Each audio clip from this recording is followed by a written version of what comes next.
पण बुद्धवगातली 7वी गाथा आज पाहणार आहोत आणि क्रमशः 185वी गाथा धम्मपदातली. अनुपवादो अनुपघातो पातिमोक्षे च संवरो मतयुता च भक्तस्मिन् पन्तं च शयनासनं अधिचित्ते च आयोगो एतं बुद्धान शासनं. तर त्याचा अनुवाद जो केलाय तो असा केलाय: कुणाची निंदा न करणे, कुणाचा घात न करणे, भिक्षू नियमांचे पालन करणे, योग्य प्रमाणात आहार घेणे, एकांतात झोपणे व राहणे, चित्त योग्य अभ्यासात मग्न ठेवणे हीच बुद्धांची शिकवण आहे, असं याचा अनुवाद भाषांतर मराठीमध्ये आपल्या समोर आहे. शब्दशः त्याचा अर्थ काय निघतो हे आपण थोडंसं पाहणार आहोत. पण इंटरेस्टिंग गोष्ट आहे याच्यामध्ये. बुद्धांच्या शासनामध्ये काय असतं? बुद्ध म्हणजे जागृती. ज्यांना बोध झालाय ते बुद्ध. आणि बुद्धत्व ही मनोवस्था आहे. बुद्ध ही कुणी व्यक्ती नाही, व्यक्तीचं नाव नाही, ते ही मनोवस्था आहे. बुद्ध मनोवस्था आहे, बोधी मनोवस्था आहे. ज्या चित्ताला, ज्या मनाला बोध झालेला आहे त्यांना ती बुद्धत्वाची अवस्था आहे किंवा ते बुद्ध आहेत. आणि बुद्धांचं शासन किंवा बुद्धांचं आधिपत्य, बुद्धांचं राज्य, बुद्धांचा प्रभाव जिथे असतो, म्हणजे जिथं जागृतीचं साम्राज्य असतं, जिथं लोक हे आपल्या व्यावहारिक भाषेत भानावर जगतात, जागृतपणे जगतात, वागतात, बोलतात, ते बुद्धांचं शासन. आपण हे बुद्धानं शासनं, जागृतीचं शासन, हा जो मुद्दा आहे हा काहींना प्रभावित करून गेला असं दिसतंय. त्याच्यावर आपण एक हे टाकलेलं आहे बघा, एक क्लिप टाकलेली आहे, रेकॉर्डिंग. हो. हा, तर ते ऐकते सर. हा AI वरच आहे, ते हं. Artificial intelligence. त्याच्यावर आता ते कोणी व्यक्ती नाहीत, ते कृत्रिम बुद्धिमत्ता आहे. म्हणजे तो कोणा माणसांचा आवाज नाही, कोणी माणूस बोललेला नाही, परंतु आपण त्याला जे चर्चेसाठी किंवा विचारासाठी किंवा काय म्हणतात, ॲनालिसिससाठी आपण त्याला जो विषय देतो. तर एक मित्र आहेत दीपक आर्य म्हणून, त्यांनी आपली सर्प पापस्य अकरणं कुशलस्य उपसंपदा सचित्त परियोदपनं एतं बुद्धान शासनं, ही जी गाथा आहे, ही गाथा त्या मित्रांनी AI वर टाकली आणि त्याला प्रॉम्प्ट दिलं, म्हणजे त्याला कमांड दिली की या गाथेवरचं विश्लेषण कर, निरूपण कर. तर त्यांनी जे काही निरूपण केलं तर ते मला पण इंटरेस्टिंग वाटलं.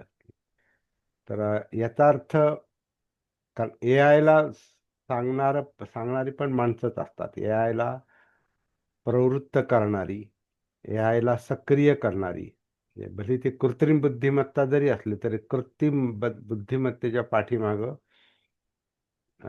अस्सल बुद्धिमत्ता पण असते, म्हणजे खरी बुद्धिमत्ता पण असते. म्हणजे माणसंच ते घडवून आणतात, माणसंच ते तसं त्याला बनवतात, किंवा माणसं त्याला तसे प्रॉम्प्ट देतात, म्हणजे प्रश्न विचारतात. हे असं असं कर. मग त्यांनी काय केलं, ही जी गाथा आहे ना आपली, त्याची जी चर्चा आहे, आता तर रेकॉर्डिंग आपलं याच्यावर आहे, यूट्यूबवर आहे. तर त्यांनी ते यूट्यूबवरची गाथा त्यांना ती दिली. नोटबुक नोटबुक एलेम म्हणून एक ए आयचं ॲप आहे. त्या ॲपवर गुगलचंच आहे ते, त्याच्यावर त्यांनी ते टाकलं आणि त्याच्यावर मी ती जी चर्चा त्यांनी केली त्या दोन लोकांनी. दोन, एक बाईचा आवाज आहे, एक पुरुषाचा आवाज आहे. तर त्याचं मला मला इंटरेस्टिंग वाटलं. म्हणजे हा जो बुद्धानं शासनांचा मुद्दा जो आहे तो त्यांनी चांगलाच उचलून उचलून धरला. धरली. चांगली चर्चा हा, केली. बुद्धांचं शासन म्हणजे त्यांना वाटलं का हे जगाला थोडंसं धक्कादायक विधान आहे आपण केलेलं. कारण तिथे बुद्ध म्हणजे कुणी माणूस नाही, कुणी भगवान नाही, तर बुद्ध म्हणजे जागृती आहे. आणि जागृतीच्या शासनामध्ये अनेक लोकांचं आणि जगाचं नियंत्रण ठरलेलं आहे. जगाला आकार देणारी ही गोष्ट आहे, जगाला दिशा दाखवणारी ही जागृतीची गोष्ट आहे. ही गोष्ट त्यांनी हायलाईट केली आणि आपल्याला तसंच म्हणायचं आहे. म्हणून तशी आपण चर्चा केली आणि त्यांनी ती उतरून धरली.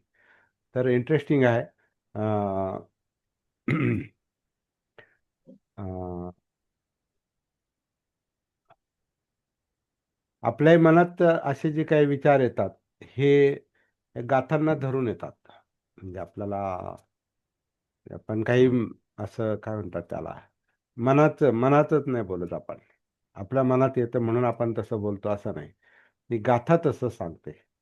आता गाथांचा अर्थ आपल्याला हा असा का लागतो, वेगळा, थोडासा वेगळा, असा आपल्याला अर्थ अर्थ का लागतो, तर आपण आपल्या मनाला तसं जागृतीचं, सतीचं प्रशिक्षण देतो. त्यामुळे ते जागृत मन, ते जागृत चित्त, ते तसाच विचार करणार. कारण मनाला, चित्ताला स्वतःचं डोकं नाही. ही एक संस्कारित अवस्था आहे, संस्कार आहे. त्याच्यात जे जाऊन पडतं इनपुट, इंद्रियांकडून, डोळे, कान, नाक, जीभ, त्वचा, याच्यातून मनात जे जाऊन पडतं आणि त्याच्यानुसार जे चित्त उद्भवतं, किंवा उद्भवलेल्या चित्तामुळे मनाच्या विचारांना जी विचार करण्याची, मनाला विचार करण्याची जी दिशा मिळते, ती चित्तामुळे मिळते. म्हणजे चित्त ज्याच्यामुळे भावित होतं, म्हणजे चेतवलं जातं, पेटतं, त्यानुसार विचार पेटतात आणि त्यानुसार ते चिंतन चालतं. हे कार्यकारण भाव आहे. हे काय असं आपण करतो म्हणून तसं होतं असं नाही. ते आपण जसं प्रॉम्प्ट देणार, आता एक फार इंटरेस्टिंग शब्द आहे हा, त्या ए आयच्या भाषेतला. आपण आपल्या मनाला जे प्रॉम्प्ट देणार, त्याप्रमाणे हे मन आणि चित्त काम करतं असं दिसतंय. आता प्रॉम्प्ट देण्याचा एक एक माध्यम म्हणजे, आता आपण ही गाथा गाथा वाचतोय, शब्द वाचतोय, तर ते ते ते प्रॉम्प्ट मिळतात, ते विषय मिळतात, ते शब्द मिळतात मनाला आणि त्यानुसार मन विचार करतं. आता ते मन कसं आहे, ती ते मन कसं आहे, ते विकृत चित्ताच्या अधीन असेल, म्हणजे लोभद्वेषाच्या अधीन असेल आणि किंवा गोंधळाच्या अधीन असेल, तर ते तसं चिंतन, तसा विचार करणार ते. याचा अर्थ मन स्वतःचा विचार स्वतः करत नाही, असं दिसतंय. आता एक आपलं चिंतन चालू आहे, विचार चालू आहे आपला हा. मन स्वतःचा विचार स्वतः करत नाही, करू शकतच नाही. कारण त्याच्यातही जणू काय ते ए आय चालू आहे असं वाटतं आता. म्हणजे आता आत्ता आत्ता इतक्यातच मला ते वाटलं, की त्याच्यातही कृत्रिम बुद्धिमत्ता आहे. आणि ती कृत्रिम बुद्धिमत्ता चित्तानुसार चालते. आणि चित्त जर शुद्ध असेल तर शुद्ध विचार, चांगले विचार, हिताचे विचार येतील आणि तशी कृती घडेल. कारण कृतीला जन्म देणारे ते विचार आहे. म्हणजे आपलं बोलणं आणि आपलं वागणं म्हणजे शील. शीलाचरणाला प्रवृत्त करणारे आपले विचार आहेत आणि विचार जर विकृत असतील, त्याला दिशा देणारं चित्त जर विकृत असेल तर मग वर्तन तसं घडतं. असा तो कार्यकारण भाव दिसतो. त्याच्यामुळे सतीचा अभ्यास केला, सतीचा सराव केला. आपण पद्धतशीरपणे एक प्रॅक्टिस म्हणून, साधना म्हणून श्वासाच्या आधारे कायेमध्ये उतरलो. म्हणजे श्वासाच्या पातळीवर आपण सती नेली, सतीचा अभ्यास केला. आता हे पण नैसर्गिकच आहे की असं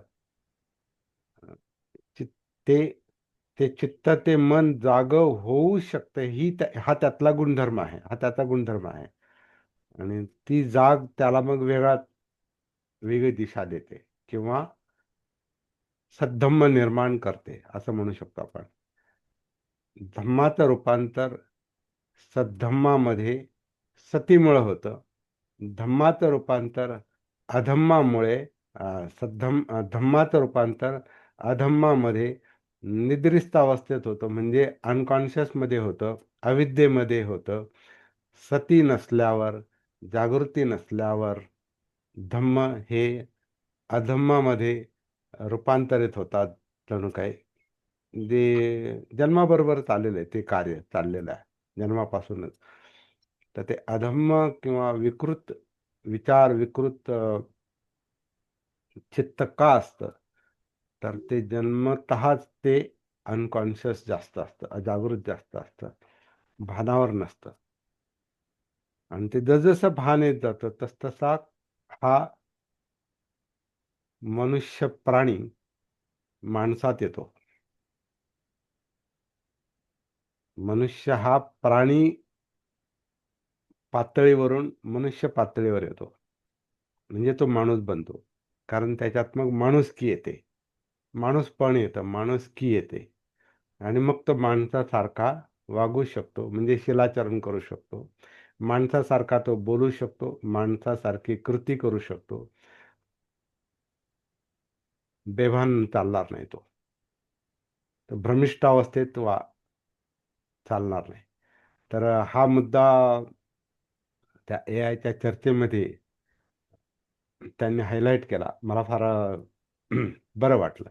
तर मुख्य मुद्दा असा आहे की आपला हा अभ्यास करता करता आपली देखील ती सतीची, जागृतीची अवस्था ही आपल्याला उंचावत नेता आली पाहिजे. तशी साधना, तशी प्रॅक्टिस आपण व्यक्तिगत पातळीवर केली पाहिजे. त्रिकोणाचा मुद्दा पण त्यांनी उचलला आपला.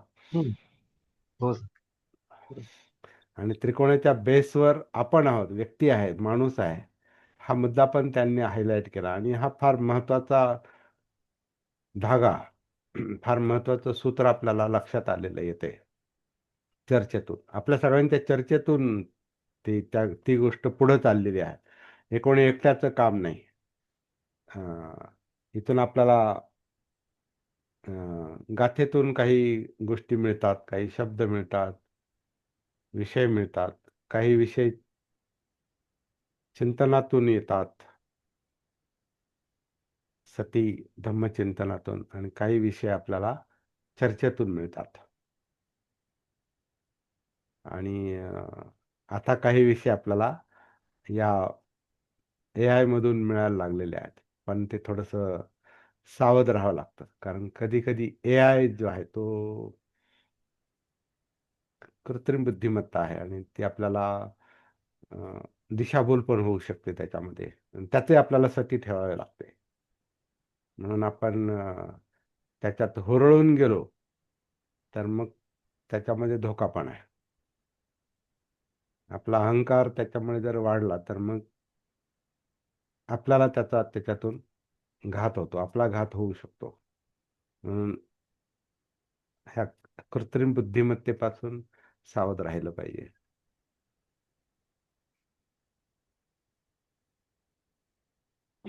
जगावर कृत्रिम बुद्धिमत्तेचं साम्राज्य वाढत चाललेलं आहे. बुद्धांचं साम्राज्य नाही वाढत चाललं, कृत्रिम बुद्धिमत्तेचं साम्राज्य वाढत चाललेलं आहे. आणि त्याचं एक उदाहरण म्हणजे हे माहिती तंत्रज्ञान आहे. आणि त्याचं व्यावहारिक दुष्परिणाम म्हणजे सध्या चालू असलेलं युद्ध आहे, सुरू झालेलं युद्ध आहे. हा युद्ध माणसाच्या बुद्धिमत्तेचा, कृत्रिम बुद्धिमत्तेचा दुष्परिणाम आहे. तर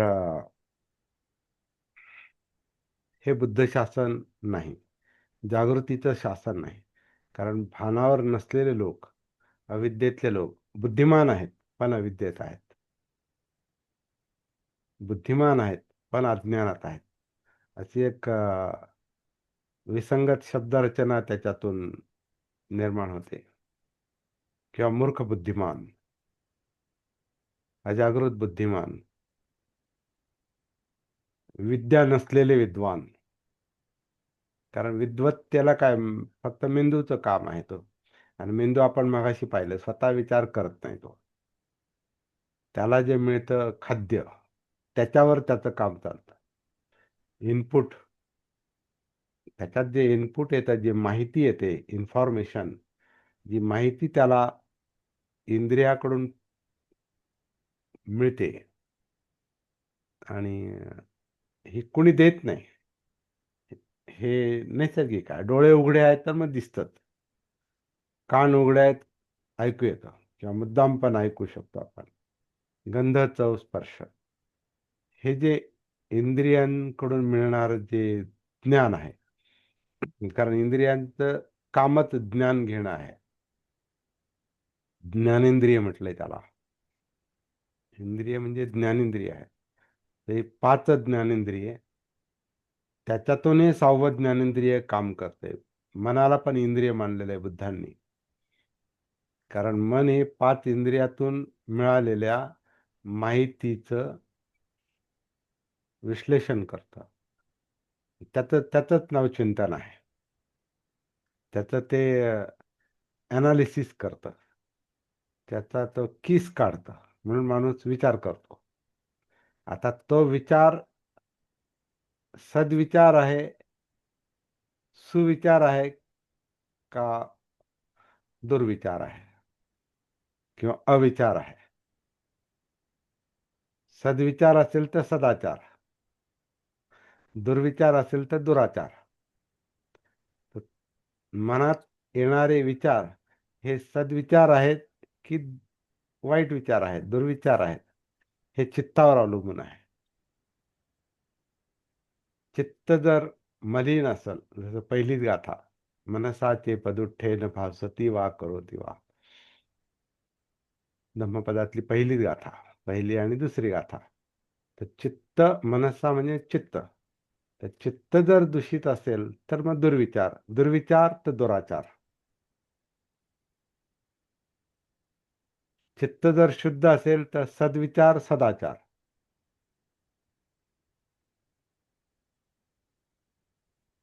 हे कार्यकारण भाव आहे, हा प्रतीत्य समुत्पाद आहे. तर प्रतीत्य समुत्पाद हे दुःख निर्मिती कसं होते ते दाखवतं, म्हणजे भवचक्र दाखवतं. आणि जागृती जी आहे ना, हे भवचक्राचं रूपांतर धम्मचक्रामध्ये, म्हणजे काय चाललंय हे दाखवते. धम्म म्हणजे जागृतीला दिसणारी गोष्ट, जाणवणारी गोष्ट, त्याला आपण धम्म म्हणतो. म्हणजे बुद्धांना धम्म दिसतात असं आपण जे म्हणतो. तर जागृत व्यक्तीला, जागृत मनाला, चित्ताला त्यात काय चाललंय ते दिसतं, म्हणजे धम्म दिसतात. जागृतीचं शासन ज्याला म्हटलेलं आहे, की ते अशा माणसांचं ते म्हणजे अशा व्यक्तींचं, अशा जागृत मनाचं चित्ताचं ते शासन असेल, ते राज्य असेल, जेव्हा कधी येईल ते, तेव्हा सगळ्या पृथ्वीवर. बाबासाहेबांची पण तीच इच्छा होती. जग हे धम्मराज्य बनलं पाहिजे म्हणे. बुद्धांनी धम्ममध्ये तो उल्लेख आलेला आहे. जग हे धम्मराज्य बनवणं हाच बुद्धाच्या धम्माचा हेतू आहे. का? धार्मिक राज्य म्हणून नाही, किंवा भिक्षूंचं राज्य आलं पाहिजे आणि उपासकांचं राज्य आलं पाहिजे असा त्याचा अर्थ नाही. जागृत लोकांचं राज्य आलं पाहिजे, भानावर असलेल्या लोकांचं राज्य पाहिजे. भानावर असलेले लोकच सत्तेमध्ये पण पाहिजेत. शासनामध्ये शासन चालवणारे हे जागृत लोक असतील, तर मग ते शासन बुद्ध शासन होईल. नाहीतर काय होईल, काय चालेल, हे आज आपण पाहतो. तर हा एक मोठाच मुद्दा हाताशी लागतोय. तर या बुद्ध शासनामध्ये जसं आधीच्या गाथेत म्हणजे 183व्या गाथेत जसं आलंय की तिथं पाप कर्म, वाईट कर्म न करण्याचं कौशल्य संपादन होतं बुद्ध शासनामध्ये, आणि सचित्त पर्योदपन होतं. जो तो व्यक्ती आपलं स्वतःचं चित्त शुद्ध करण्याचा प्रयत्न करील किंवा ते होईल, ती जागृती ते चित्तशुद्धी करील, आणि मग ते कौशल्य संपादन होईल, ते कौशल्य मिळेल, प्राप्त होईल, आणि मग अकरणन होईल पापांचं, म्हणजेच शिलाचरण होईल. शिलाचरण, शील समाधी प्रज्ञा हा क्रम चुकीचा आहे. हाही धक्कादायक विचार त्या AI वर त्यांना वाटला. तो धक्कादायकच आहे. आधी जागृती आहे, आधी सती भान, मग शिलाचरण. तर शिलाचरण कसं घडेल?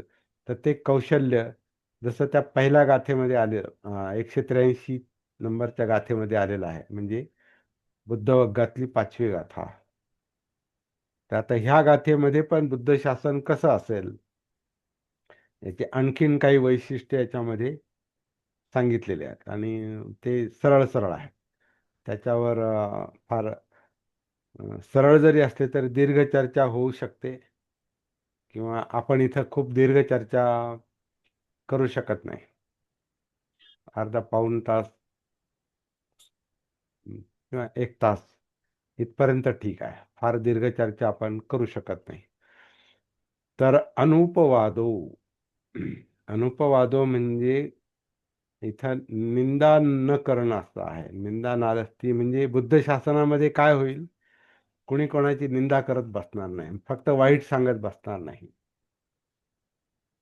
म्हणजे दोष देत बसणार नाही, कोणी कोणाचा अपमान करणार आणि दोष सांगणार फक्त. जे जे काही असेल ते हिताचं, जे चांगलं आहे त्यालाच महत्व येईल. चुकीचं काय आहे, दोष काय आहे, त्याच्यापेक्षा चांगलं काय आहे. कारण हित हे त्या याच्यातूनच होतं, चांगल्या गोष्टीतून हित होतं.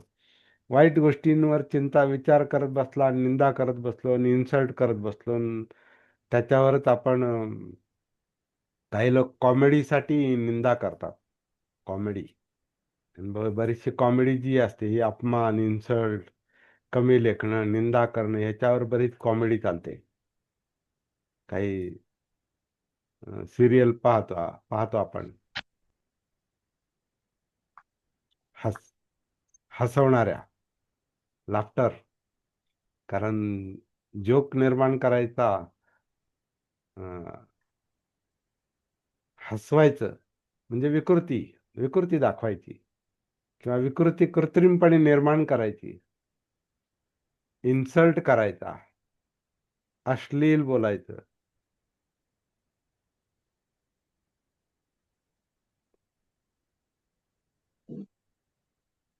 एखाद्याच्या एखाद्याच्या रंगावर बोलायचं, एखाद्याच्या जाडीवर बोलायचं, एखाद्याच्या उंचीवर बोलायचं, आणि त्याच्यावर विनोद. तर ते ठीक आहे, परंतु त्याच्यातून काय काय साध्य होते? फक्त काय म्हणतात, आपण दात काढतो एवढंच. विनोद होतो आणि आपण दात काढतो, परंतु त्याच्यातून साध्य काय होतं? टाइमपास. तर हे असल्या, काय म्हणणार त्याला, फार अति अति फाजील गोष्टीला इथं स्थान नाही बुद्ध शासनामध्ये. अति फाजील गोष्टी, थोडंफार काही गोष्टी विनोद म्हणून काही गोष्टी येऊ शकतात पुढे, पण निंदा नाही, अनुपवाद नाही, अनुपघातो नाही, दुसऱ्याचा घात तर अजिबातच नाही. दुसऱ्याची निंदा नाही, दुसऱ्याचा अपमान नाही, दुसऱ्याचा घात नाही. तर तिथं काय चालेल बुद्ध शासनामध्ये? पातिमोक्ष. पातिमोक्ष म्हणजे आता प्रातिमोक्ष, आता प्रातिमोक्षाचा अर्थ भिक्षूंचे नियम असा या अनुवादात पण केलाय, पण मला वाटतं भिक्षूंचे नियम असा त्याचा अर्थ. तो विनय शब्द आहे. विनय म्हणजे विनय, नय म्हणजे नेणार, पुढं नेणारी जी गोष्ट असते त्याला प्रातिमोक्ष म्हणतात. मग ते भिक्षूंचे असेल नाही तर इतरांचे असेल. कारण जो कोणी वर्तन करेल त्याला त्याचं चांगले परिणाम वाईट परिणाम भोगावे लागतील. ते भिक्षू असो नाही तर सामान्य इतर लोक असोत. कपड्याशी याचा काही संबंध नाही. त्यामुळे प्रातिमोक्ष म्हणजे विनय. विनय म्हणजे डेव्हलप होण्यासाठी किंवा पुढे जाण्यासाठी. विनय, नय म्हणजे नीती, पुढे नेण्यासाठी. आणि हे पुढं कुठं? तर बुद्धत्वाकडे, निर्वाणाकडे, जागृतीच्या पूर्णावस्थेकडे, सद्वर्तनाकडे, सदाचाराकडे, शिलाचरणाकडे, दुःखमुक्तीकडे जे नेतं त्याला प्रातिमोक्ष म्हणता येईल, विनय म्हणता येईल. तर बुद्ध शासनामध्ये असे विनय असतील आणि संवर असेल. संवर म्हणजे ज्याच्यामुळे आपलं संरक्षण होईल असं वर्तन असेल. कारण अपमानातून कोणाचं संरक्षण होणार नाही, निंदेतून कोणाचं संरक्षण होत नाही, घात करून कोणाचं संरक्षण होत नाही, विनयाचं पालन न करून कोणाचं संरक्षण होत नाही. तर हे सगळं पालन करणं हे काम बुद्ध शासनात चाललं, असं या गाथेतून अर्थ निघतो. आता ही गाथा जशी आपल्या समोर आहे तसंच आपण विचार करतोय. बुद्धांनी अशी सांगितली असेल का, हा विषय वेगळा आहे. म्हणजे प्रत्यक्ष सिद्धार्थ गौतम बुद्धांनी अशी सांगितली असा हा विषय वेगळा आहे. पण चांगले शब्द आहेत, चांगल्या विचाराला प्रवृत्त करणारे आहेत, म्हणून आपण ते विचार करण्यायोग्य शब्द आहेत असं गृहीत धरून आपण त्याच्यावर सती धम्म चिंतन करतो. जागृतपणे त्याच्यावर विचार करायचा प्रयत्न करतोय. आता आपण किती किती जागृत आहोत, किती जागे आहोत, किती भानावर राहून बोलतो, आपलं मन किती भानावर राहून विचार करते, याच्यावर ते सगळं पुढचं काम अवलंबून आहे. पुढचा शब्द आहे मतयुता. मतयुता म्हणजे मात्रा. मत म्हणजे मात्रा. मात्रा जाणणे. आता कशाची मात्रा? मात्रा म्हणजे प्रमाण. कशाची मात्रा जाणणे? तर भत्तस्मी. आता भत्त म्हणजे आपल्यामध्ये मराठीत एक शब्द आहे त्याला, भत्ता. हम्म. आपण भेळ भत्ता म्हणतो, पण खरं म्हणजे भत्ता म्हणजे जेवण, भोजन आहे. शिधा भोजन. जो भोजनातली मात्रा जाणतो, प्रमाण जाणतो, म्हणजे किती खाल्लं पाहिजे आणि काय खाल्लं पाहिजे. कारण शरीराला जगवायचंय, आपल्याला जगवायचंय, जिवंत राहिलं पाहिजे. आणि जिवंत राहण्यासाठी आहार महत्वाचा आहे. सब्बे सत्ता आहारा तिठ्ठिका. सगळे प्राणी मात्र जे आहेत, जिवंत प्राणी, छोटे मोठे सगळेच, हे अन्नावर जगतात म्हणे. सब्बे सत्ता, सत्ता म्हणजे प्राणी मात्र, आहारा तिठ्ठिका, आहारावर अवलंबून आहेत. आहारावर त्यांचं जगणं आहे. पण तो आहार कसा घेतला जाईल, काय खाल्लं जाईल, किती खाल्लं जाईल, हे माणसाच्या जागृतीवर अवलंबून आहे. मनावर अवलंबून आहे, चित्तावर अवलंबून आहे. तर बुद्ध शासनामध्ये, जागृतीच्या शासनामध्ये, जागृती जिथं असेल ज्या ठिकाणी, तिथं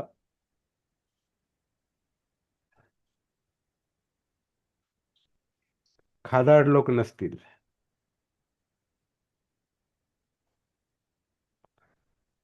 आहाराची मात्रा ठेवणारे म्हणजे संयमित आहार घेणारे लोक असतील.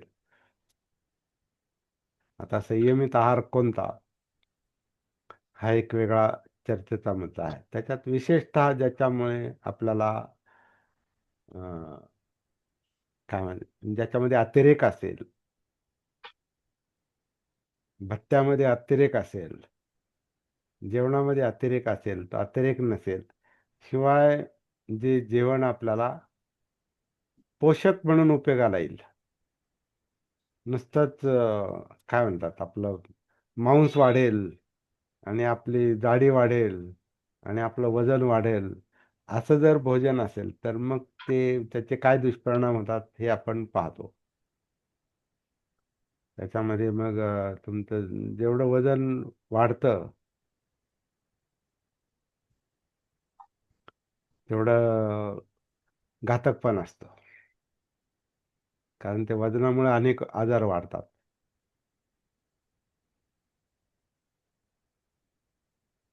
त्याच्याबद्दल जास्त सांगण्याची गरज नाही. जेवढं अतिरिक्त आहे तेवढा तेवढी जगण्यातली सहजता जाते.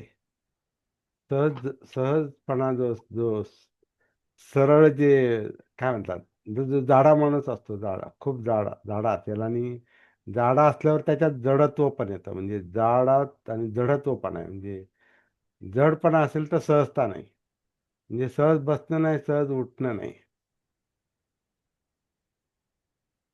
त्या जडत्वामुळे परत म्हणजे आळस आहे.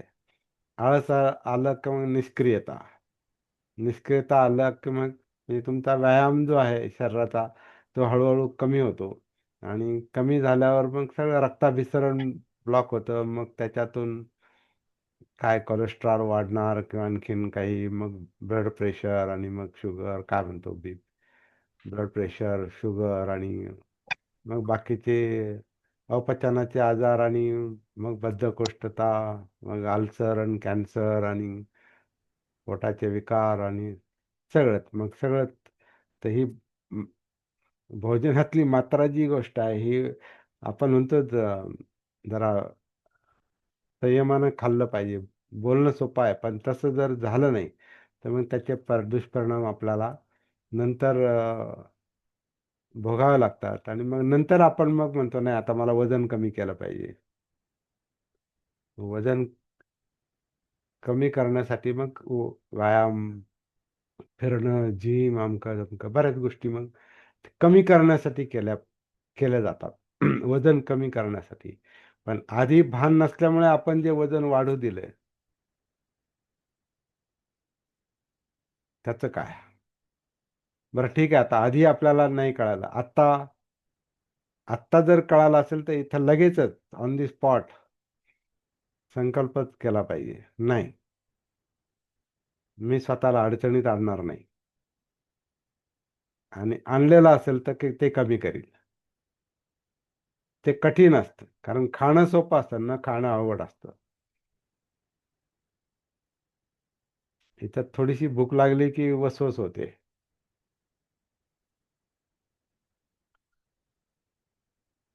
आणि भूक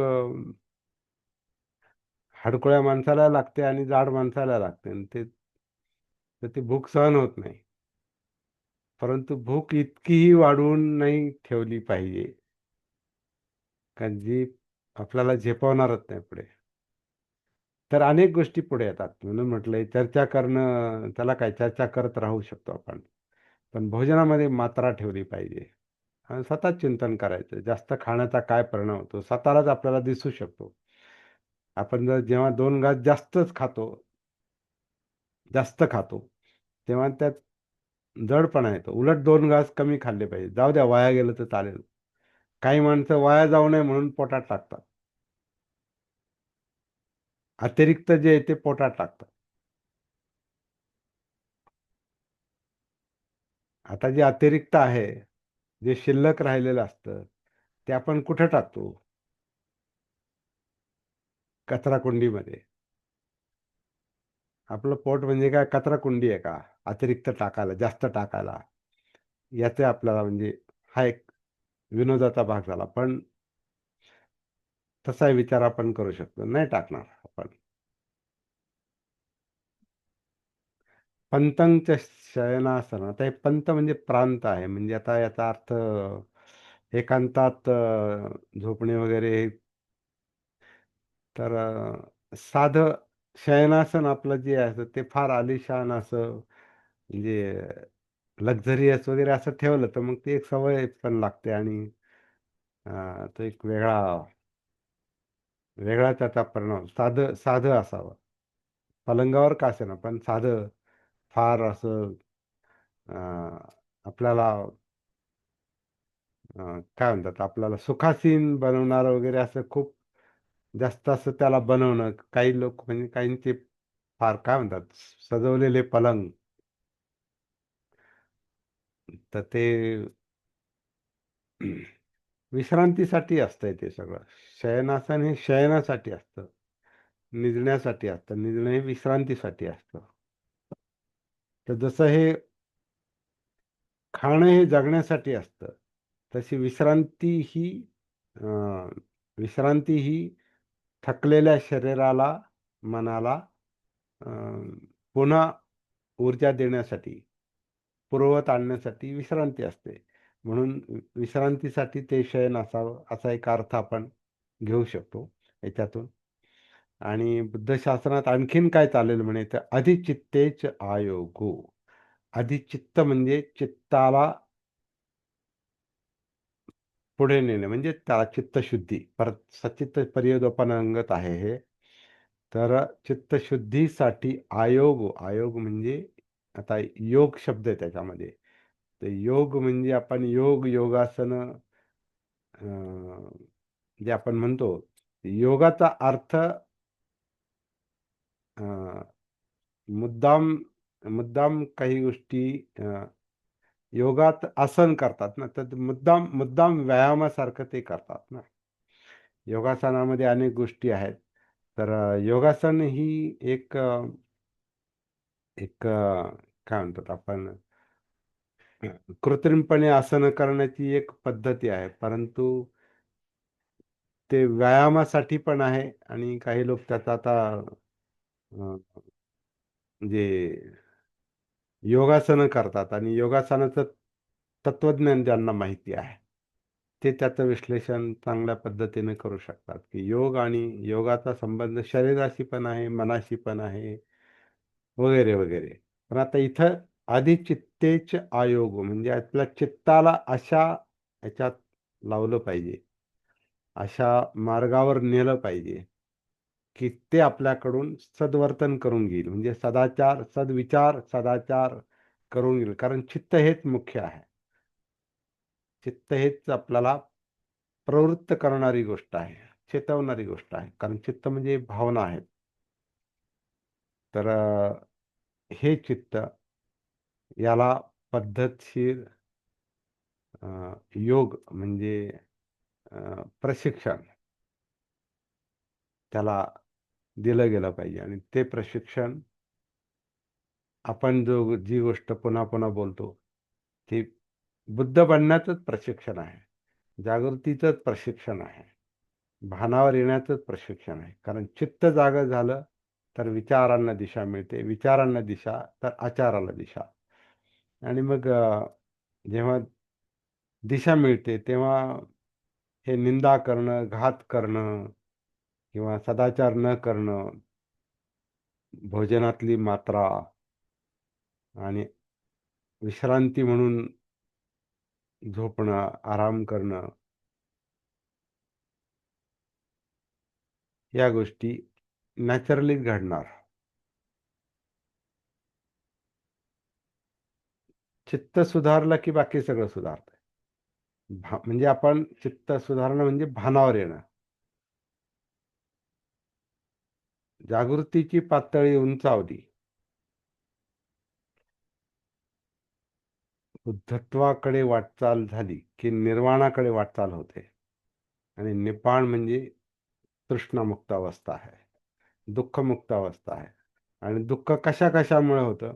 ते निंदा केल्यामुळे, घात केल्यामुळे, सदाचार न केल्यामुळे, भोजनाची मात्रा न जाणल्यामुळे, अं, काय म्हणतात, आळसात पडून राहण्यामुळे. हे कसं म्हणजे आळसात पडून राहण्यासाठी झोप नाही, झोप ही विश्रांतीसाठी आहे, निद्रा.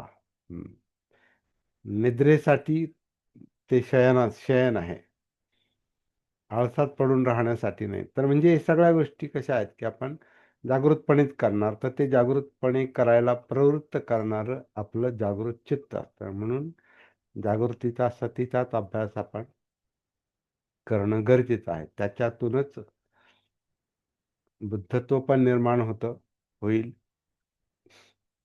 आणि सगळ्यांनीच ते काम केलं तर बुद्धान शासनं असणार आहे ते.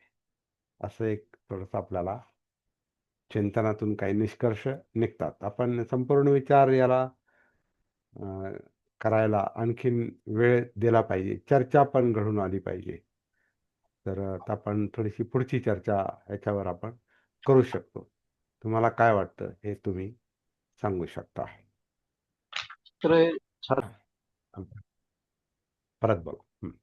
हम्म, आजचं अनालिसिस छान झालं याचं. आणि हा, आपण जे हे मांडलेलं आहे की आपले धम्मपदामधील 183 गाथा जी आहे हा, हा. आणि त्याच्यावर पाठवलेलं जे विश्लेषण आहे AI ने, हे खरंच मला पण खूप भावलेलं आहे. आणि त्याचं कारण असं आहे की आपली जी चर्चा झाली त्या सत्रामध्ये, हम्म, मला वाटते तीच दिशा त्याच्यामध्ये त्यांनी अ, एक मला वाटते स्वीकारलेली असं दिसते. त्या विचार म्हणजे तोच प्रवाह, त्याच प्रवाहाने त्यांची जी चर्चा होती हम्म, ती अ, झालेली आहे. आणि काही काही असे शब्द त्यांनी, म्हणजे उदाहरणार्थ समजा अ, काय डर्टी बॉम्ब याचाही उल्लेख त्याच्यामध्ये आलेला आहे. हा, आणि तो आपल्या बोलण्यात आला आणि ती बातमी टीव्हीवर होती. हा, हा, तर अ, हा. पण ते मला एक हे वाटतं असं, म्हणजे खरंच आपण जे शिकतोय, आपला जो आपलं जे प्रशिक्षण आहे ते खरंच चांगलं आहे. धम्मपदावर काही चर्चा होती ती खरंच चांगली आहे. आणि एक असं त्याच्यामध्ये की ड्रायव्हिंगच्या संदर्भात ते त्याच्यामध्ये AI मध्ये जे उल्लेख केलेला आहे, हा, हा. Driving, driving. हा, तोही मला जास्त अजून जाणवत त्या ठिकाणी. हो, हो, ते हो. हा. कारण गर्दीमध्ये सती असणं हे किती महत्वाचं आहे हे त्याच्यातून दिसून येते. बरोबर. आणि एकूणच मला वाटतं या 2 दिवसामध्ये मला वाटते 183 गाथेमध्ये मी एवढं लिहू शकलो सर, की मला वाटते आतापर्यंतच्या कालावधीमध्ये जेवढं काही लिहू शकलं नाही ते या गाथेवर मी नोट करू शकतो सर. माझ्या वहीमध्ये मी लिहू शकलोय. हे एक मला वेगळंच वाटलं खरं. सहज मी लिहत बसलोय की आपल्याला किती लिहिता येईल. हा, आणि ते ओघाने लिहिल. काही त्याच्यामध्ये त्रुटी आहेत, पण बरीचशी मुद्दे मी त्याच्यामध्ये कव्हर केलेली आहेत. छान, आणि छान. आपला प्रवास चाललाय, तो व्यवस्थित चाललेला आहे. असं दिसतंय. आणि हा. आमचे प्रयत्न, आमचा अभ्यास, जरी म्हणजे आपली अपेक्षा खूप आहे, हो. पण तसं काही होणार नाही असं दिसतंय. पण प्रयत्न आम्ही करतो. तुमच्या घरामध्ये जास्त आवाज आहेत, त्यामुळे ते ते हो, रेकॉर्ड ते बंद कर, रेकॉर्ड होत आहेत. हा, हा. हो, ओके, मी काय गुड, ते छान. धन्यवाद सर, धन्यवाद. आपण याच्यावर परत चर्चा करूया शांतपणे. हा, हा, हा. हो, ओके, ओके, ओके. ओके. हा, पुढे. ह्याच्यामध्ये मला हा, परत बोला. हा. बुद्धानं शासन ह्या शब्दामध्ये मला बुद्ध ह्यापेक्षा मला ध्यान शब्दावर जास्त प्रेस द्यावा असं वाटतोय. ध्यान असेल, मन असेल, चित्त असेल, तर बाकीच्या सगळ्या गोष्टी व्यवस्थित होऊ शकतात. तर आपण बुद्धाच्या वाटेवर जाऊ शकतो. असाही ध्यान दुसरा अर्थ आणि मला वाटतो. ध्यान आणि सतीमधला जो फरक आहे तो आपण पाहिलेला आहे. ध्यान म्हणजे अटेन्शन आहे, लक्ष देणं आहे.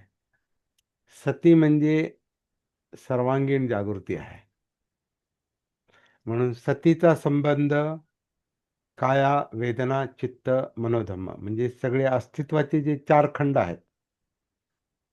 आपलं शरीर आणि त्याच्यामध्ये श्वास हा साधनेच्या दृष्टीने, प्रॅक्टिसच्या दृष्टीनं हा स्टार्टिंग पॉइंट आहे आणि तो निरंतर महत्त्वाचा आहे. तो मुद्दा आपण वेगळा करणार नाही. परंतु तो कायेचाच भाग आहे. कायानुसतीसाठी ती सुरुवात आहे. म्हणजे श्वासाच्या आधारे आपण कायेत उतरतो आणि काया म्हणजे टॉप टू बॉटम, डोक्यापासून पायापर्यंत भान, सती, जागृती. ही काया जिवंत आहे. याच्यामध्ये जिवंतपणाच्या जाणीवा आहेत. जाणतो आपण. आपला जो जिवंतपणा जो आहे तो जाणीवांमुळे लक्षात येतो. त्याला पालीमध्ये आपण वेदना म्हणतो. तर कायेत उतरून आपण वेदनांचं भान ठेवायला शिकतो. आपण प्रॅक्टिस करतो की ज्या ज्या जाणीवा आपल्याला आतमध्ये जाणवतात त्याचं भान वेदनानुसती. त्याच्यात मुख्यतः सुख वेदना, दुःख वेदना किंवा ज्याच्यात तीव्र दुःख नाही, तीव्र सुख नाही, अशा सुख दुःख विरहित वेदना, जाणीवा.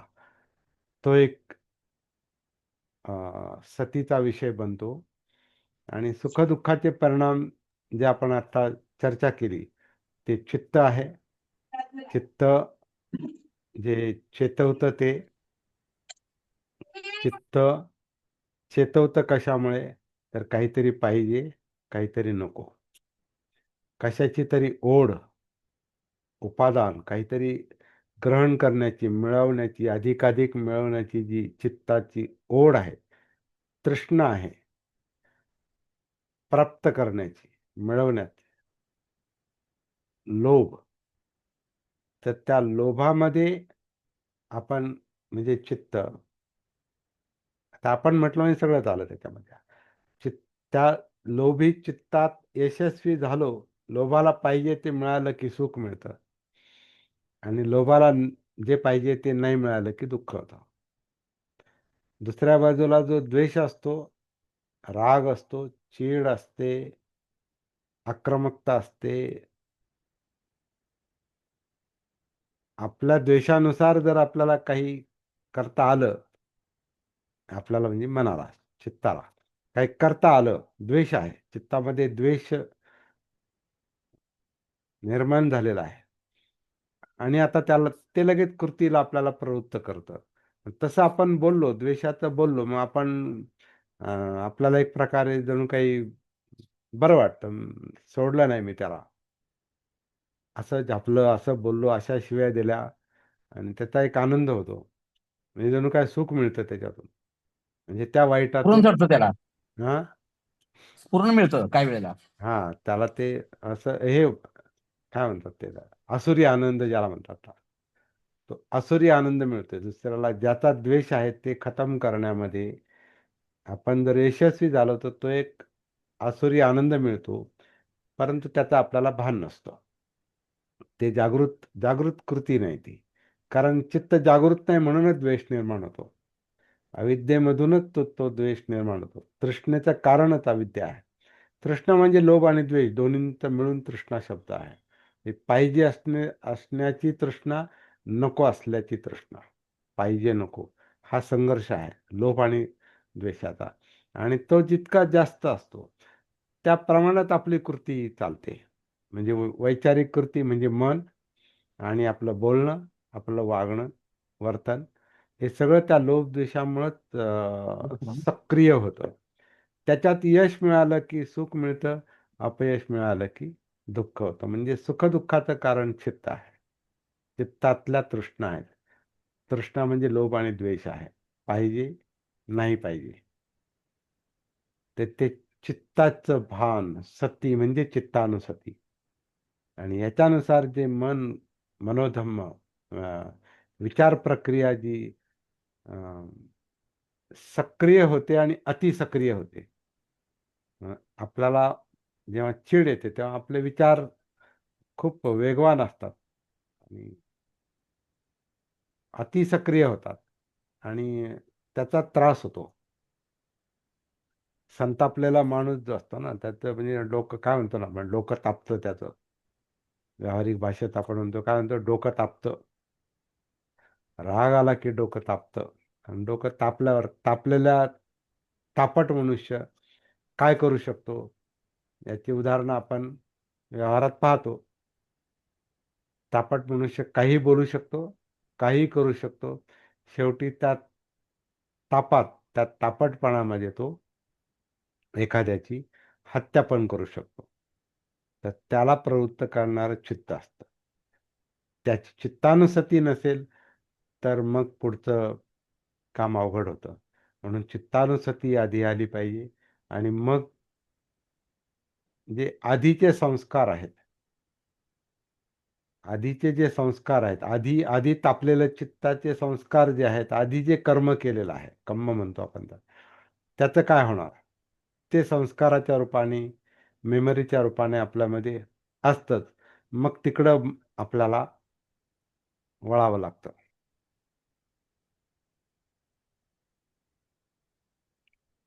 धम्मानुसती. धम्म म्हणजे काय परिणाम झालेला आहे आधीच्या वर्तनाचा, काय संस्कार आपल्यावर झालेले आहेत, तर ते सगळं मग पुढच्या सतीचं, धम्मानुसतीचं ते पुढचं काम आहे. अशा प्रकारे आपलं संपूर्ण अस्तित्व, काया वेदना चित्त मनोधम्म, हे संपूर्ण अस्तित्व जे जागृतीच्या पातळीखाली आपण जाणीवपूर्वक साधना करून, प्रॅक्टिस करून जे आणण्याचा प्रयत्न करतो त्याला सती म्हणतात. आणि ध्यान ही जी गोष्ट आहे, ध्यान ही एका वेळेला एकाच गोष्टीवर असते, वन ॲट अ टाइम. म्हणून ध्यानाचा उद्देश एकाग्रता मानला जातो. तर ध्यान हे वेगळं कार्य आहे मनाचं, सती हे वेगळी अवस्था आहे, वेगळं काम आहे. म्हणून सती म्हणजे जागृती आहे आणि ध्यान हे अटेन्शन आहे. आणि अटेन्शन जे आहे हे बदलत राहतं. आता याच्यावर ध्यान, मग त्याच्यावर ध्यान, मग त्याच्यावर ध्यान, मग त्याच्यावर. मला कधी कधी असं वाटतं लोभ आणि द्वेष पण ध्यान करतात. कारण लोभाच्या विषयावर ध्यान दिल्याशिवाय लोभाची वस्तू आपण प्राप्त करू शकत नाही. तेच विचार मनामध्ये असतात, तिकडंच आपला सगळा फोकस असतो. त्यामुळे लोभ आणि द्वेष पण ध्यान करतात आणि चांगल्या अर्थानं पण, म्हणजे चांगल्या गोष्टीवर पण एका वेळेला एकाच ठिकाणी लक्ष देणं, ध्यान देणं, ही मनाचं एक कार्य आहे. जसं आता आपण धम्मपदातला एक एक शब्द पाहतो, म्हणजे एका वेळेला एका शब्दावर आपण फोकस करतो आणि त्या शब्दांचं, त्याच्या अर्थाचं, अन्वयार्थाचं आपल्याला जितकं जास्त भान येतं, तितकं आपण त्याची चर्चा आपण जास्त करतो. आणि एकाच गोष्टीला धरून बसलं तर मग ते एकाच्याच मागे जातो. तर मन हे एकावर ध्यान करतं आणि सर्व अनेक गोष्टींचं ते भान ठेवतं. जसं म्हणून तो ड्रायव्हिंगचा जो मुद्दा आहे, तर ड्रायव्हिंग करताना ड्रायव्हर समोर पाहतो, मग समोर त्याच्या जे जे येतं त्याच्यानुसार त्याची ड्रायव्हिंग चालते. म्हणून तो खड्डा वाचवतो, माणूस वाचवतो, जनावर आडवं आलं तर ते वाचवतो, समोरून गाडी येते की काय ती वाचवतो. तो सगळं वाचवत वाचवत तो पुढे जातोय. त्याचं ते ध्यान आहे. परंतु त्याच वेळेला त्याला सगळ्या गोष्टींचं भान आहे. त्याला मागे व्यवस्थित दिसतंय का, पुढचं आणखीन तो काही अंतरावरचं पण पाहतो आणि गाडीमध्ये काही खडबड झाली वगैरे तर तेही त्याला लक्षात येतं की हा काहीतरी गडबड आहे, म्हणून तो पाहतो कसला आवाज आला. म्हणजे हे हे सगळं भान आहे. जागृती आणि ध्यान, सती आणि ध्यान यातला थोडासा फरक मला वाटतो आपण लक्षात घेतला पाहिजे. ध्यान ही मनाचं वेगळं कार्य आहे, जागृती ही वेगळी अवस्था आहे. ध्यान ही कार्य आहे, कृती आहे.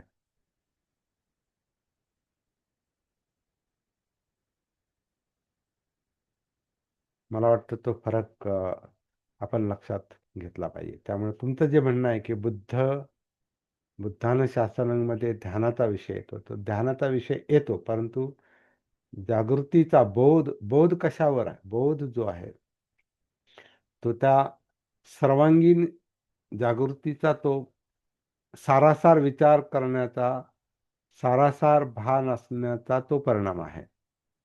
म्हणजे बुद्धांना बोध कशाचा होतो? तर अस्तित्वाचा बोध, सम्यक दृष्टी त्यांना जी मिळते ती एकूण एकूण एकूण एकूण सगळ्याच जीवनाचं, प्रक्रियांचं, कार्यकारण भावाचं, प्रतीत्य समुत्पादाचं त्यांना ते भान असतंय की कशामुळे काय होतंय ते. आणि ते करण्यासाठी ते एक टप्प्याटप्प्यानं ते पुढे जातात. म्हणून ते अवस्था येत जातात, नाही का? श्रोतापन्न, सकृतगामी, अनागामी, अरहत, म्हणजे बुद्ध बनण्यापर्यंत ते टप्प्याटप्प्यावर त्यांचं ते ध्यान असू शकते, परंतु सर्वांगीण भान आहे. पण ध्यान जे आहे हे विधायकच असेल असं नाही, नकारात्मक पण असू शकतो. म्हणून एखादं प्लॅनिंग करून काही लूट करणारा, समजा एखाद्याला काही चोरी करायची किंवा बँक लुटायची समजा एखाद्याला, तर तो पद्धतशीरपणे प्लॅन करून ह्याच्यानंतर ते, त्याच्यानंतर ते सगळं आता अभ्यास करतो आणि त्याच्यात पण भान हा मुद्दा आहे, परंतु ते विधायक भान नाही ते जणू काही. कारण त्याचा उद्देश दुःखमुक्ती नाही, त्याचा उद्देश ते फक्त तेवढं काम करायचं, त्याच्यावर त्याचं ध्यान आहे. ते त्याच्या लोभाचा विषय आहे. आणि जो त्याच्यात अडथळा आणील तो त्याला मारू पण शकतो, म्हणजे द्वेष पण आहे. म्हणजे त्याचं चित्त ते त्यानं त्या गोष्टीनं प्रवृत्त झालेलं आहे, पेटलेलं आहे, शेतलेलं आहे, आणि ते मग त्याच्यावर त्याचं ध्यान आहे आणि ते काम करतो त्यानुसार. परंतु जेव्हा भान असेल, तर भान असल्यावर तो हे विचारतो ह्या सगळ्या कृतीचा काय परिणाम होईल. ठीक आहे, मला जे पाहिजे ते मिळेल, पण नंतर काय? सापडलो तर काय? आणि का करायचं? दुसरा विधायक मार्ग नाही का? चांगलं काही चांगल्या मार्गाचा अवलंब करून आपण धन कमवू शकत नाही का? असा एक त्यातली जी समज आहे, ती समज तो जागा असेल तर येईल, आणि मग ती कृती त्याच्याकडून घडणार नाही. तर आपण हे ध्यान आणि भान, भान म्हणजे जागृती, ध्यान की भान, हा एक थोडासा फरक आपण लक्षात घेतला पाहिजे. ते दोन वेगळी कार्य आहेत असं मला वाटतं. ह्या गोष्टीवर माहित नाही का, पण माझ्या 45-46 वर्षाच्या याच्यातून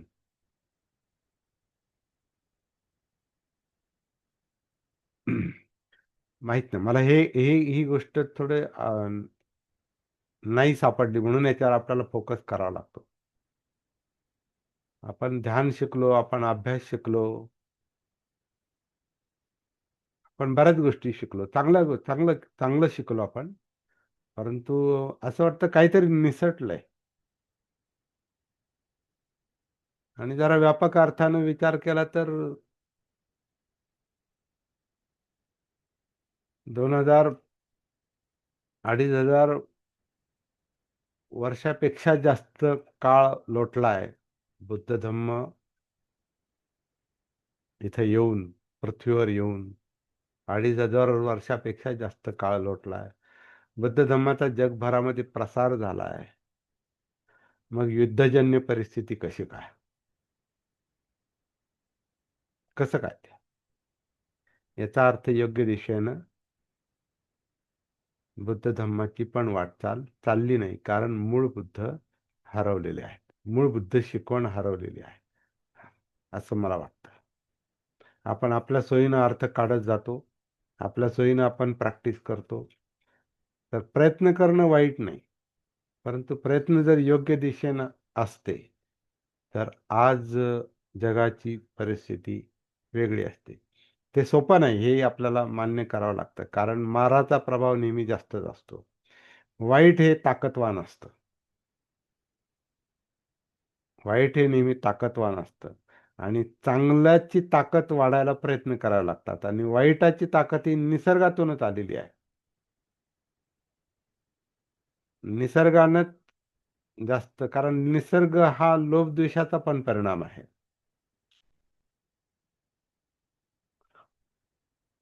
म्हणून इतर प्राणी मात्र ज्या पद्धतीने जगतात तसंच काहीसा माणूस पण जगतो. आता आता विकास होत चाललाय, समज येत चालली, परंतु खूप मोठी अशी समज आलेली नाही जणू काही जगाला, विशेषतः बौद्धांना, बुद्ध मार्गावर असणाऱ्यांना तेवढी मोठी समज आली नाही की किमान आपण जे लोक जे राष्ट्र बौद्ध राष्ट्र म्हणतात, किमान त्यांच्या ह्याच्यात तरी ती समज, ती शांतता, ते बुद्ध शासन आहे का तिथे, असा पण आता विचार करण्याची आवश्यकता आहे. भारतामध्ये कधी काळी तो सुवर्णयुग होतं म्हणतात, तर ती सुवर्णभूमी बुद्ध काळातलीच असणार आहे. आता कुठे आहे? आणि आता तर आपल्याला शून्यातून जणू काही सुरुवात करावी लागते, आणि ती बाबासाहेबांमुळे झाली. मग बाकीचे आले. म्हणजे बाबासाहेबांनी सुरुवात करून दिली, ती मूळ बुद्ध शोधण्याची सुरुवात करून दिली. म्हणून त्यांनी ते परंपरेला पण त्यांनी थोडा तडा दिलेला आहे. आणि म्हणून बाबासाहेबांनी पुढे आणलेले बुद्ध हे बौद्ध जगाला पण मान्य दिसत नाहीत.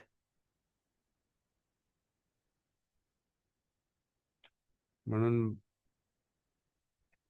त्यांच्या बुद्ध आणि त्यांच्या धम्माला कुणी उत्तर दिलं नाही. ज्या प्रती त्यांनी लोकांना परीक्षणासाठी पाठवल्या होत्या त्याला कुणी उत्तर दिलं नाही. याचा अर्थ बाबासाहेबांना सापडलेल्या बुद्धाबद्दल मतभेद आहेत, पण मतभेद ते पारंपरिकच जास्त आहेत, तत्व म्हणून नाहीत. म्हणजे जणू काय बौद्ध राष्ट्रांना असं म्हणायचं की आमचं जे चाललंय तेच तुम्ही स्वीकारलं तर आम्ही तुम्हाला सपोर्ट करू, तर आम्ही तुम्हाला हातभार लावू. नाही का, बाबासाहेबांनी रंगूनच्या भाषणात सांगितलं होतं ना, भारतामध्ये जर बौद्ध धर्म पुन्हा आणायचा असेल तर ती सामान्य लोकांपासून सुरुवात केली पाहिजे. हे रंगूनच्या भाषणात त्यांनी सांगितलेलं आहे. जे लोक वरून सुरुवात करतील ते अपयशी ठरतील. त्यांनी ख्रिश्चनिटीचं पण उदाहरण दिलं, तो एका वेगळा अभ्यासाचा विषय आहे. तर हे हे बाबासाहेबांचं मत बऱ्याच लोकांना पटलं नसणार आहे.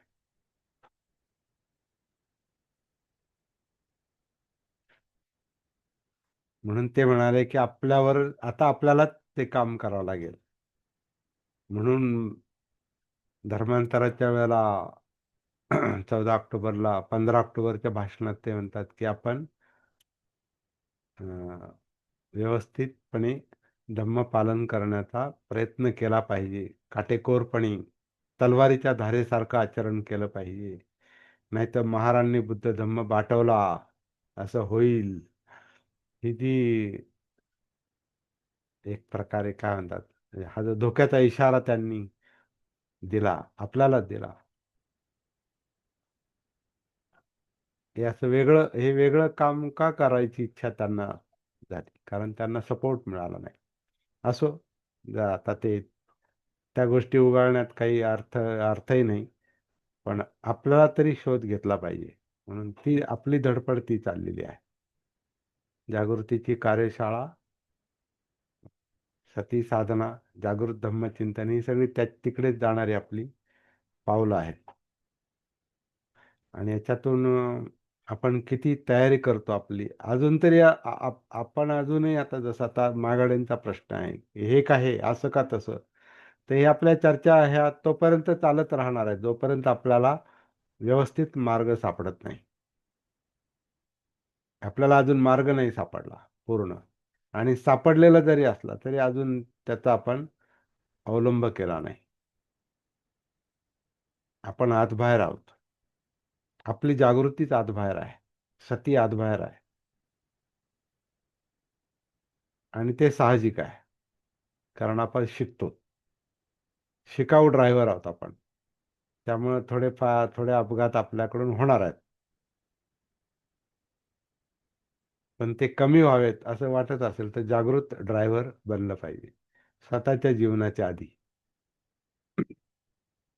मग सामाजिक जीवनाचे.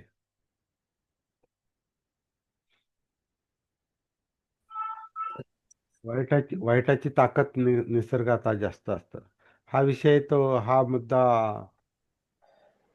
शांतीदेव जे आहेत बोधिचर्या अवतार लिहिणारे, त्याच्यात पण आलेला आहे. पुण्य हमेशा दुर्बल रहता है और पाप का बल महाभयंकर रहता है. आणि त्याच्यात पुढं असं म्हटलेलं आहे का, जैसे जैसे घने बादलों के बीच बिजली अ, चमकती है, चमक जाती है, इस तरह ये बोधी चित्त की निर्मिती होती है वगैरे, असं त्यांनी, काही मला नीट शब्द पूर्ण माहिती नाही ते, परंतु असंच आहे. पण मुख्य मुद्दा जो आहे की वाईट, कारण हे बादल जे आहे ते वाईटाचं जे आहे, वाईट वाईट जे ढग आहेत, हे ढग नेहमीच आकाशात मोकळे चाकळे फिरत असतात ना. अं, ते एक निसर्ग आहे, तो म्हणजे ती उपमा आहे फक्त ती. बादल म्हणजे ढगांची गरजच आहे, तो काय वेगळा मुद्दा नाही, परंतु त्याच्यामुळे सूर्य झाकला जातो, प्रकाश झाकला जातो. ती उपमा त्यांनी इथं दिलेली आहे की वाईटाच्या मागे चांगलं झाकलेलं असतं, चांगलं असतं, हे याच्याबद्दल आपल्याला खात्री बाळगली पाहिजे. वाईट जरी पुढं असलं, दिसत असलं, तरी त्याच्या पाठीमागं चांगली पण शक्ती दडलेली आहे. म्हणून अंगुलीमालामध्ये बुद्धाला माणूस दिसला. अंगुलीमालात पण बुद्धाला माणूस कसं काय दिसला, कसं काय त्याला त्याला मार्ग दाखवा असं वाटलं, हे मोठं उदाहरण आहे ते बौद्ध इतिहासातलं. चांगल्याची ताकद वाढवायची म्हणजे जागृती वाढवायची, भानावर यायचं.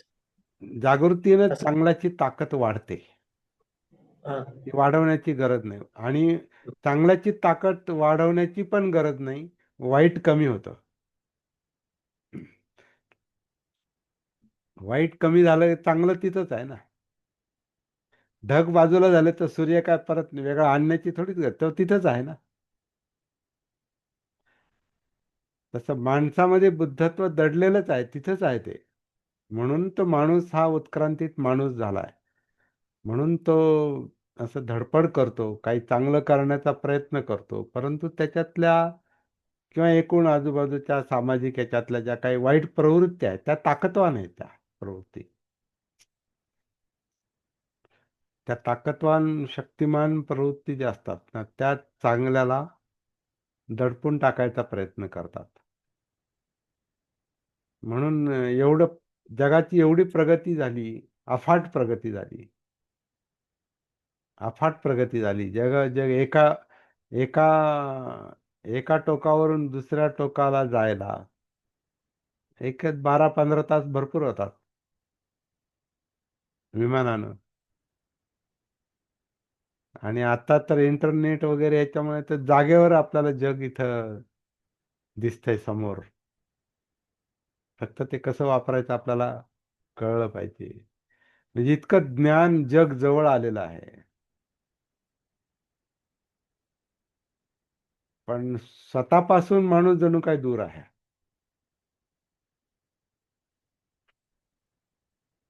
जग जवळ आहे, अति जवळ आहे, आणि आपण स्वतःपासून लांब आहोत. म्हणजे आपल्याला आपला परिचय नाही. म्हणजे आपल्याला आपलं मन कळत नाही, आपल्याला आपलं चित्त कळत नाही, आपल्याला आपलं वर्तन कळत नाही, आपल्याला जीवनामध्ये सुख-दुःख का अनुभवाला येतात हे कळत नाही, त्याचं कारण कळत नाही. कारण जीवनाची सती नाही, भान नाही. कायानुसती नाही, वेदना नाही, चित्त नाही, धम्मानुसती नाही. म्हणजे आपल्यात आपण नाही. आपण जगात आहोत, पण आपल्यात नाही.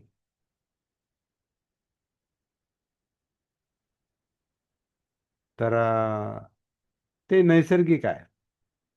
आणि याला नैसर्गिकपणेच आपण प्रयत्न करून ते सगळं धर्मांतर घडवून आणू शकतो. अधम्माचं रूपांतर सद्धम्मामध्ये करू शकतो. याची खात्री बाळगली पाहिजे. हा फार मोठा मेसेज बाबासाहेबांनी दिलेला आहे. धम्माचे 3 भाग करून. धम्म, सद्धम्म, अधम्म. धम्म, अधम्म, सद्धम्म. धम्म म्हणजे काय? त्याला एक चॅप्टर दिलाय. अधम्म म्हणजे काय? सद्धम्म म्हणजे काय? म्हणजे त्यांनी तो एक प्रयत्न केलाय त्यांनी त्या पुस्तकात, ग्रंथामध्ये हे सगळं मांडण्याचा. प्रॅक्टिकली ते काम फार कठीण आहे. ते सांगायला त्यांना आयुष्य मिळालं नाही. ते कसं घडवून आणायचं. परंतु गाईडलाईन काही काही फार भारी आहेत त्यातल्या. फार उद्बोधक आहेत. त्या इतरत्र कुठं पाहायला मिळत नाही. इतरत्र आधीच शिलाचरण करा, आधीच सांगायला सुरुवात. आधीच पंचशिलाचं पठण करा. बुद्धं शरणं, बुद्ध कोण माहिती नाही, बुद्धांना शरण जायचं. धम्म काय माहिती नाही, धम्माला शरण जायचं. संघ कुठं आहे, संघाला शरण जायचं. लगेच पंचशील. परंतु जागृतीचा मुद्दा हरवला, म्हणजे बेसिक शिकवण हरवली. जे आधी व्हायला पाहिजे, आधी करायला पाहिजे, ते नंतरही होत नाही कधी कधी. असंही पाहायला मिळतं की ते नंतर पण तो सती जागृतीचा मुद्दा, चांगलं वागायला पाहिजे हे आपण ठरवतो, संकल्प करतो, आपण पठण करतो, वंदना म्हणतो, त्या वंदनेमध्ये त्याचं सगळं पठण करतो, सगळ्या सूक्तांचं पठण करतो, गाथांचं पठण करतो. पण मला माझं भानच नाही, त्याला मी काय करणार? त्यामुळे मी जे पठण करतो ते मला अंमलात आणता येत नाही, मला तसं वागता येत नाही. म्हणतो मी पुष्कळ, मला पानाती पात कळतंय, पण वेरमणी नाही ना जमत मला. मला अदिन्नदाना कळतंय, चुकतो हे कळतंय, पण मला वेरमणी नाही ना कळत. कसं कसं वेगळं व्हायचं त्याचं? जेव्हा जेव्हा चोरीची भावना निर्माण होते, किंवा प्राणातिपातची भावना निर्माण होते, कामछंदाची भावना निर्माण होते,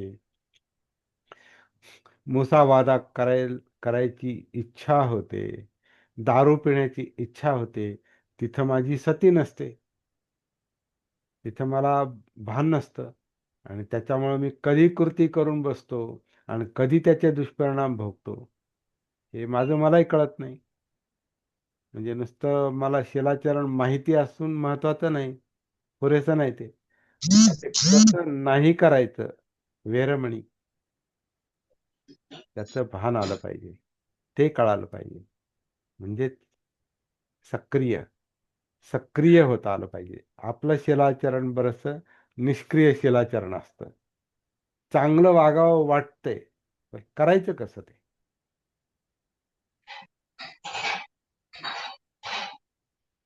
हा मुद्दा आहे.